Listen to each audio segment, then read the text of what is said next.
दोस्तों नमस्कार। Exam instructor Girdhar YouTube channel पर आपका स्वागत है। तो दोस्तों शिक्षक भर्ती परीक्षा 2020-21 की तैयारी शुरू हो गई है। सुपर टेट 2021, क्योंकि संभावित इसका एग्ज़ाम 2021 में ही होगा। तो 6 महीने आप लोगों के पास तैयारी के लिए हैं। मेहनत से तैयारी करो, क्योंकि इससे बेहतर और कुछ नहीं है। 55,000 वैकेंसी निकलनी है और ये कम नहीं है। जो तैयारी करेगा उसको नौकरी मिल जाएगी। तो दोस्तों विज्ञान का ये भाग है 4। आज के इस अंक में 91 से लेके 110 तक प्रश्न हैं और इसके साथ ही साथ करंट अफेयर्स भी शुरू हो गई है। 200 करंट अफेयर्स के क्वेश्चन भाग 9 तक 1 जनवरी 2020 से 15 मई तक हमारे बन गए हैं और प्ले लिस्ट में ये 9 भाग 2020 के पड़े हैं, वहाँ से आप देख लें। इसका अलग से नहीं कराएंगे, क्योंकि 15 दिन में एक वीडियो आता है, तो वो आपको हर बार मिल रहा है, वो आप प्ले लिस्ट से देखें। तो दोस्तों करते हैं वीडियो शुरू। बहुत ही महत्वपूर्ण नोट्स आपको मिल रहे हैं, तो आप ज़रूर इसको शेयर करें अपने दोस्तों को और सब्सक्राइब ज़रूर कर लें, क्योंकि आगे आपको टाइम से जो वीडियो मिलते हैं वो पता चल सके। तो आइए वीडियो करते हैं शुरू। आज के इस अंक में गति और दूरी से संबंधित 20 महत्वपूर्ण प्रश्न हैं। तो पहला प्रश्न देखते हैं। समय के साथ किसी वस्तु के सापेक्ष किसी निकाय की स्थिति या स्थान में होने वाले परिवर्तन को क्या कहते हैं? तो इस प्रकार के परिवर्तन को गति कहते हैं। किसमें? किसी वस्तु के सापेक्ष किसी निकाय की स्थिति या स्थान में होने वाले, समय के साथ, यहाँ देखना समय के साथ में, तो उसको क्या कहते हैं? गति कहते हैं। आगे देखते हैं। किसी समय में निर्दिष्ट दिशा में चली गई दूरी को क्या कहते हैं? किसी समय में निर्दिष्ट दिशा में चली गई दूरी को विस्थापन कहते हैं। विस्थापन, ठीक है। कोई वस्तु एकांक समयांतराल में जितनी दूरी तय करती है उसे उस वस्तु की क्या कहते हैं? कोई वस्तु एकांक समयांतराल में जितनी दूरी तय करती है उसे उस वस्तु की चाल कहते हैं। चाल का फॉर्मूला क्या होता है? चाल बराबर दूरी बटे समय, ठीक है। ये आना चाहिए, या फिर एग्जाम में आता है कि एसआई पद्धति में चाल का मात्रक क्या है? तो एसआई पद्धति में चाल का मात्रक है मीटर प्रति सेकेंड। आगे देखते हैं। किसी निश्चित दिशा में गतिशील वस्तु की स्थिति में परिवर्तन की दर को क्या कहते हैं? किसी निश्चित दिशा में गतिशील वस्तु की स्थिति में जो परिवर्तन की दर होती है उसको कहते हैं वेग, और वेग बराबर क्या होता है? विस्थापन बटे समय। ये फॉर्मूला है, तो विस्थापन बटे समय। आगे देखते हैं। चाल व वेग किस प्रकार की राशियां हैं? तो चाल कैसी है? चाल अदिश राशि है। चाल में परिणाम होता है, दिशा नहीं होती है, तो ये अदिश हो गई। और वेग में सदिश, इसमें दिशा होती है। वेग में किस दिशा में वेग है, पूरा मतलब किस दिशा में वेग, तो इसमें डायरेक्शन होती है, तो वो सदिश है। तो वेग क्या है? एक सदिश राशि है। आगे देखते हैं। गति विषयक समीकरण किसने दिए? गति विषयक समीकरण दिए हैं गैलीलियो ने। ये इटली के थे गैलीलियो, इन्होंने गति विषयक समीकरण दिए हैं। तो इसको दोस्तों नोट करते जाना, बहुत ही महत्वपूर्ण तैयारी हो रही है। हर समय आपके ये नोट्स काम आएंगे। कोई भी एग्ज़ाम आप देंगे वहाँ ये काम आएंगे, तो बिल्कुल मिस नहीं करना कोई भी आप वीडियो। और इसके जो 3 वीडियो हो गए हैं वो प्लेलिस्ट में पड़े हैं, वहाँ से वो भी देख सकते हैं। क्षैतिज से किस कोण पर फेंकने पर वस्तु अधिकतम दूरी तय करती है यदि प्रारंभिक वेग समान रहे? तो 45 डिग्री के कोण पर सबसे अधिकतम दूरी तय करती है जब प्रारंभिक वेग समान हो। आगे देखते हैं। वेग परिवर्तन की दर को क्या कहते हैं? वेग परिवर्तन की दर को दोस्त बोलते हैं त्वरण। त्वरण बोलते हैं वेग परिवर्तन की दर को। एग्जाम में खूब आता है कि वेग परिवर्तन की दर को क्या कहते हैं? त्वरण। किसी वायुमान से कोई वस्तु नीचे गिराने पर उसकी गति कैसी होती है? यदि किसी वायुयान से कोई वस्तु नीचे गिराते हैं तो उसकी गति होती है प्रक्षेप गति। प्रक्षेप गति के रूप में वो गिरती है।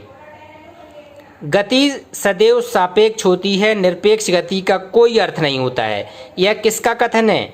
यह आइंस्टीन का कथन है कि गति सदैव सापेक्ष होती है, निरपेक्ष गति का कोई भी अर्थ नहीं है। आगे देखते हैं गति विषयक नियम किसने दिए। गति विषयक नियम दिए हैं न्यूटन ने। न्यूटन के 3 नियम हैं गति के विषयक। अगर एग्जाम में पूछा ये किसने दिए हैं तो ये न्यूटन ने दिए हैं। आगे नेक्स्ट प्रश्न देखते हैं, यदि कोई वस्तु भ्रामवस्था में है तो भ्रामवस्था में रहेगी, यदि गत्यावस्था में है मतलब गति कर रही है तो वो गति में रहेगी, जब तक कि उस पर कोई बाह्य बल ना लगाया जाए तब तक वो जैसी अवस्था में है वैसी बनी रहेगी। ये न्यूटन का कौन सा नियम है? न्यूटन का ये दोस्त ये है प्रथम नियम, न्यूटन का प्रथम नियम।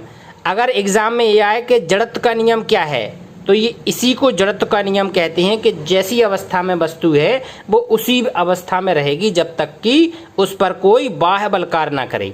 तो ये जड़त्व का नियम है, यही आपका न्यूटन का प्रथम नियम है। दोनों कंसेप्ट क्लियर कर लेना। आगे देखते हैं, किसी वस्तु पर आरोपित बल F उस वस्तु के द्रव्यमान तथा उसमें बल की दिशा में उत्पन्न त्वरण के गुणनफल के बराबर होता है। यह न्यूटन का कौन सा नियम है? यह न्यूटन का है दूसरा। फॉर्मूला इसका क्या है दूसरे का? F बराबर ma, m द्रव्यमान a त्वरण, ठीक है, द्रव्यमान गुणे त्वरण, F बराबर ma। आगे देखते हैं, यदि कोई वस्तु किसी दूसरी वस्तु पर बल लगाती है तो दूसरी वस्तु भी पहली वस्तु पर उतना ही बल विपरीत दिशा में लगाती है, जिसे क्रिया प्रतिक्रिया का नियम भी कहते हैं। ये न्यूटन का कौन सा नियम है? ये न्यूटन का तीसरा नियम है, न्यूटन का तीसरा नियम। या फिर ऐसा भी आ सकते हैं कि क्रिया प्रतिक्रिया का नियम न्यूटन का कौन सा नियम है? ये तीसरा नियम है। इसके अंतर्गत यदि कोई वस्तु किसी दूसरी वस्तु पर बल लगाती है तो दूसरी वस्तु भी पहली वस्तु पर उतना ही बल विपरीत दिशा में लगाती है, ठीक है। जैसे कहीं दीवार में मुक्का मारते हैं, हथौड़ा ठोकते हैं, ये सब उसी का परिणाम होता है कि वो उसी तरह से आपकी गति को विपरीत दिशा में बल लगाती है। आगे देखते हैं, खगोलीय प्रक्षेपों के आधार पर ग्रहों की गति के नियम किसने प्रतिपादित किए? खगोलीय प्रक्षेपों के आधार पर ग्रहों की गति केपलर ने प्रतिपादित किए थे। केपलर के हैं ग्रहों की गति के नियम। आगे देखते हैं, जब कोई वस्तु पृथ्वी की सतह या क्षैतिज से 90 डिग्री का कोण बनाते हुए ऊपर से नीचे या नीचे से ऊपर गति करती है तो यह कैसी गति है? ये ऊर्ध्व गति है। 90 डिग्री के ऊपर या नीचे तो ये ऊर्ध्व गति मानी जाती है। आगे देखते हैं, किसी गति में गतिशील वस्तु निश्चित समांतराल में अपने गमन पथ को दोहराती है। तो जब भी गमन पथ को दोहराए तो वो आवर्ती गति होती है, आवर्ती गति। आगे देखते हैं, जब कोई वस्तु अपने अक्ष या धुरी के चारों ओर वृत्ताकार घूमती है तो उस गति को कहते हैं घूर्णन गति। घूर्णन गति। गुरुत्वीय त्वरण का मान कितना होता है? गुरुत्वीय त्वरण का मान होता है 9.8 मीटर प्रति सेकेंड स्क्वायर। तो ये बहुत महत्वपूर्ण दोस्तों आज के इस अंक में 20, और ये सारे के सारे टॉपिक वाइज चल रहे हैं, टॉपिक से हटकर सिलेबस से हटकर क्वेश्चन नहीं है। सारे क्वेश्चन आपको पाठ्यक्रम के आधार पर ही दिए जा रहे हैं। बहुत ही महत्वपूर्ण तैयारी हो रही स्टार्ट हो गई है। 110 प्रश्न हो गए हैं हमारी नई सीरीज के। तो जो भी आपके परिचित हैं, साथी हैं, दोस्त हैं या जो आप जानते हैं जिन्होंने टेट निकाल लिया है, सुपर टेट की तैयारी कर रहे हैं, तो आप उनको ज़रूर हमारे चैनल से अवगत कराएं, क्योंकि एक जगह पूरी सिस्टम से तैयारी और कहीं नहीं मिलेगी।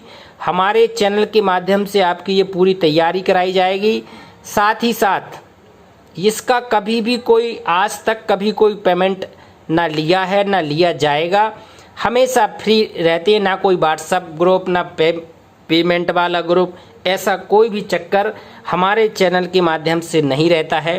तो दोस्तों इतनी अधिक 55,000 सीट एक बार आनी है। अभी से तैयारी करो, नहीं तो समय यूं ही निकलता जाता है, पता भी नहीं चलता। लोग बाग सोचते रहते हैं कि सर अभी तो बहुत टाइम है, बहुत टाइम है। टाइम करते करते पूरा टाइम ही पार हो जाता और फिर भर्ती आ जाती और फिर रुक जाता, फिर भर्ती आ जाती, फिर रुक जाता। ऐसे कई दोस्तों के तो 2-3 बार ऐसी तरह हो गया कि सर पिछली बार 2 नंबर से रुके थे, इस बार 1 नंबर से रुक गया। तो ऐसी बातें दोबारा ना आए, इसके लिए अभी से जुटना होगा, पूरी तरह से समर्पित भाव से जुटना होगा दोस्तों। और हमारा चैनल आपको हर समय हर पल पूरी तरह से तत्पर रहेगा। 2 भर्ती हो गई हैं, 68,500 और 69,000 में हमारी 2 महत्वपूर्ण सीरीज आ गई हैं। प्ले लिस्ट में 3,500 प्रश्न पड़े हैं। जो साथी वास्तव में तैयारी के लिए अधिक प्रश्न चाहिए हैं, आप हमारी प्ले लिस्ट में वो 3,500 जो क्वेश्चन पड़े हैं उसको देखें। कई लोग सफल हुए हैं, आप भी सफल होंगे उनको पढ़कर। तो इसके लिए दोस्तों मेहनत ही एक उपाय है, मेहनत करनी पड़ेगी। जिसने मेहनत किया है सफलता उसी को मिली है। तो हौसलों की बदौलत सब कुछ होता है। बस तो हौसला बनाओ कि सफलता आपको मिले। तो इसी तरह दृढ़ विश्वास के साथ मेहनत करो, जुट जाओ, नोट्स बनाते रहो, ठीक है। सफल आप एक दिन जरूर होंगे। नमस्कार।